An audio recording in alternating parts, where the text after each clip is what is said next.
gocha suukanneessaa nuti kaayoo diraamaa keessatti fiilima garaagaraa keessatti tahee malee takka dhugaadhaan arginee hin beekne kan amma hojjetame kan mootummaan haareen hojjete jechuudha. Ijoollee lameen tana kan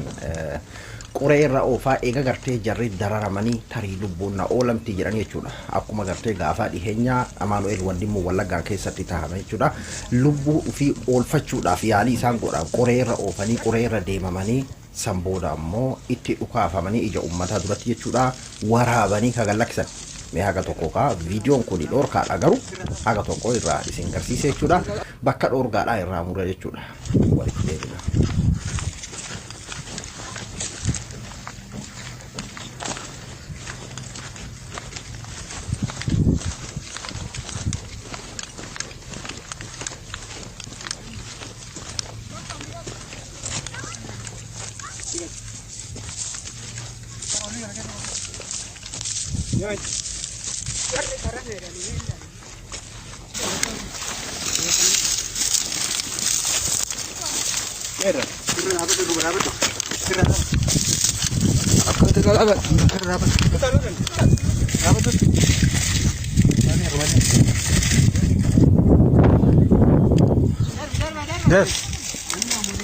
Video kana guutuu isin agarsiisuudhaaf kaahin hayyamamu maaliif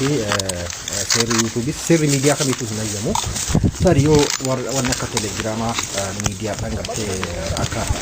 jira hayyame malee jechuudha. Telegiraama irratti garuu namoonni hedduun Facebook irratti illee maxxansaa jiranii haa ta'uuti Facebook ammoo viidiyoo kana hedduminaan haguugaati jira.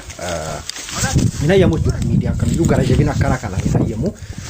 Waan akkana kana fiilima irratti argaa turre diraamaa garaagaraa irratti argaa turre yeroo fakkeenyaa fi deemanii haala kanaa jechuudha ajjeesanii akkanaa kanaanii dhaadachaa eega ajjeesanii booda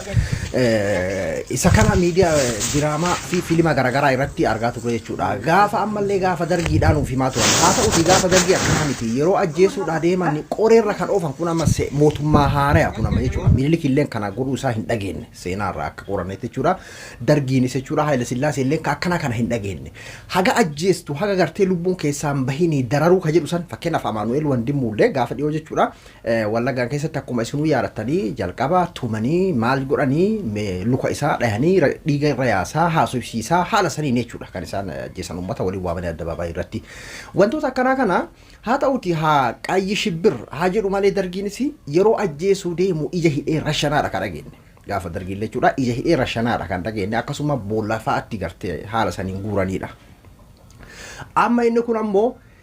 deemaa qoree irra deemsisaa ijoollee sana kun akkuma agartan kana jechuudha uffata waraanaa furaan qaban uffata gartee sibiiliiti uffatanii jiran jechuudha uffata nagaa kan akka uffannu kan uffatanii jiran oofanii qoree irra oofaa jechuudha. Haala kanaan jechuudha kan isaan rashanan jechuudha. Eega rashananiillee haga gartee dhiini dhiiga danfisa akkuma gartee isaan dhiini gartee Oromoodhaa isaan danfisee akka isaan gammachiisee reeffa isaanii lafatti itti deddeebisan san jechuudha. Oromoonis akkasuma dhiini danfa isaan amma kana wanni waraabanii ka waraabuu isaanii meelaala qoreerra oofuu isaanii waraabanii ajjeesuu isaanii waraabanii lafatti akkasi deddeebisuu isaanii eega ajjeesanillee itti dhaadachaa maal jecha haala saniin godhan jechuudha.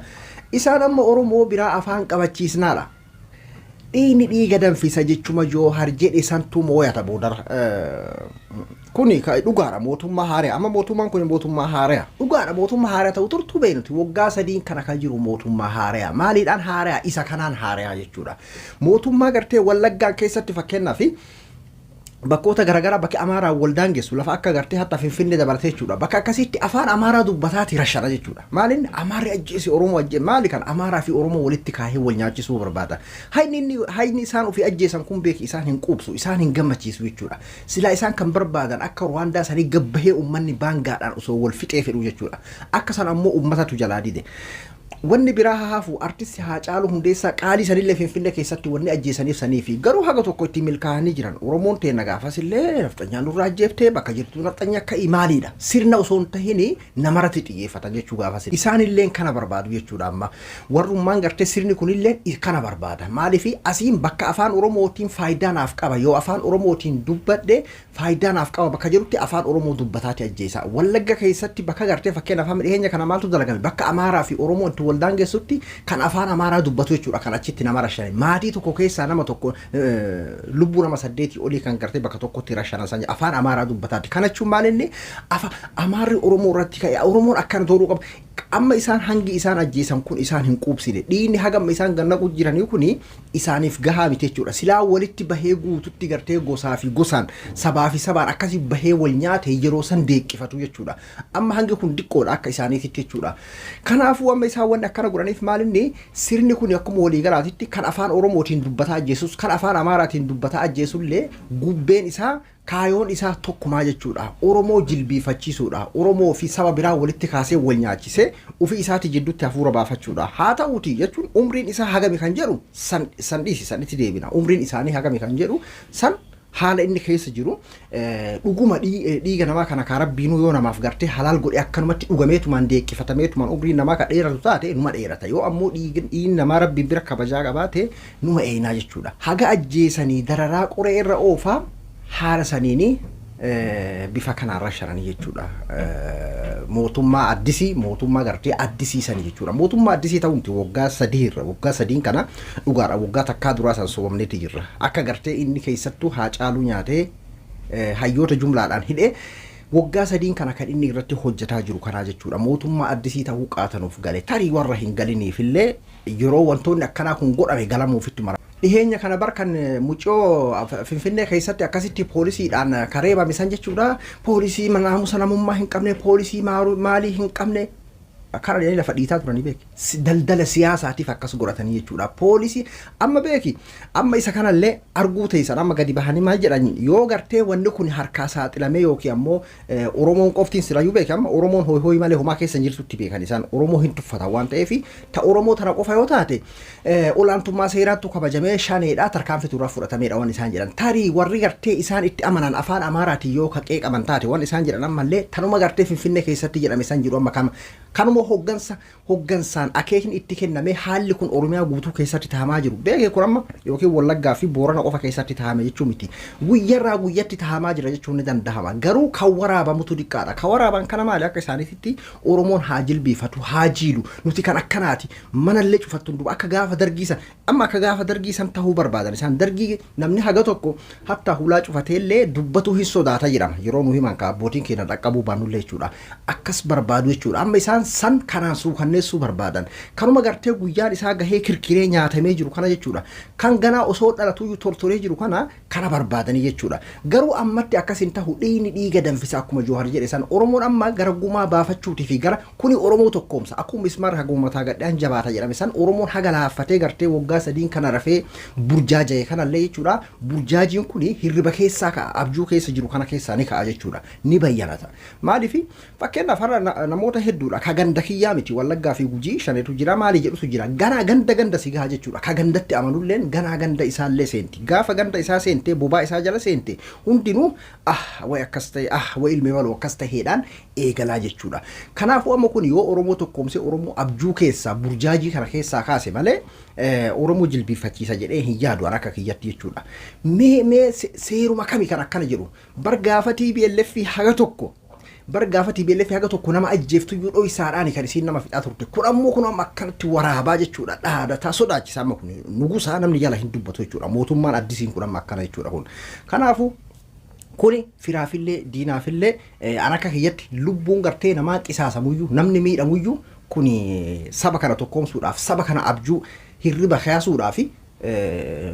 ni fayyada malee ni miidha jedhee yaadu awwan suukanneessaan akkanaa kun jechuudha waan baay'ee coraa namarratti ajjeesu viidiyoo kana dhugaa rabbii kana namni ati amma gocha kana hojjetu nama gocha kana hojjetu deeggaruun viidiyoo kana laaluu dandeessaa mee fakkeenyaaf jechuun yoo dhuguma duraan kaa nama dhiiga namaa dhugeetiin dhiiga namaatiin jiraatu ta'e malee viidiyoo kana ijji si laalti ani guututti laaleetiin fixuu na jibbisiise jechuudha dhugaa dubbachuuf kanaafuu kuni firaa fi diinaafillee ni ifa jedheetii yaada kan abjuu keessirullee abjuu keessaanii damma isa jedheetii yaada isa gartee bakka barbaadetti afaan oromoo nama tokkotu jira amman tanallee afaan oromoo dubbachaa maarrota kuni eega ergamee godhi jedhanii maal godha birrii 2,300 itti kennanii eega jedhanii inni birrii 2,300 saniin haadha isaallee akkana godhoo jedhanii numa godha Rabbitu akkasitti isa uume isa jechuun rabbitu akkasitti beela hiinsaan isa uume jechuudha. Kan afaan Amaaraatiin dubbataa akkana godhan illee dhaqeetuma godha. Kan afaan Oromootiin godhan illee numa godha. Ati sirna irratti xiyyeeffatuu qabda malee nama dhuunfaadha. Afaan Oromoo dubbachaa akkas gootee kan achi dubbachi dhaqee afaan Amaaraatiin dubbatee Amaaraa kan asii Oromoodha ijoollee Oromooti kan achi ijoollee kanaa miti dubbiin sirna irratti xiyyeeffachuu qabna malee nama dhuunfaa jala deemuudhaani haga diinni tuffatee ajandaa akkanaa kana nuuf baasu waan akkanaa kanarraallee osoo feene irra wayyaanatti fakkaata akka kiyyatti jechuudha. Kanaafu sirni kun afaan Amaaraa dubbataa si ajjeesu afaan Oromoo dubbataa si ajjeesu ajjeesaadha. Sirni kuni wanni inni hordofu dhiiga namaatiin jiraachuudha. Nugusummaadha. Akka namni hin dubbanne afaan qabuudha akka isaatitti jechuudha. Qaroo beekaa gartee isaa mormu haala kanaanii addabaabaayii irratti haala duratti ajjeesuudha jechuudha. Kuni waggaa sadiin kana guututti kanatu keessummaa ture. Nuti illee gaafa amma wanni akkanaa kun biliq jedhee as mul'ate won'eeti dubbannee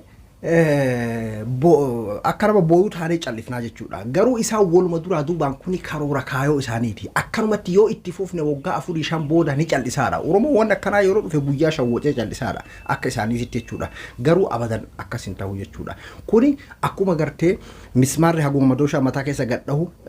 jabaata akkuma jedhan san Oromoo jabeessa Oromoo tokkoomsa jedheetii yaadaan. Ani Abduu Mobaala Biraay hanga qophii biraatii walitti deebinutti nagaan turaa.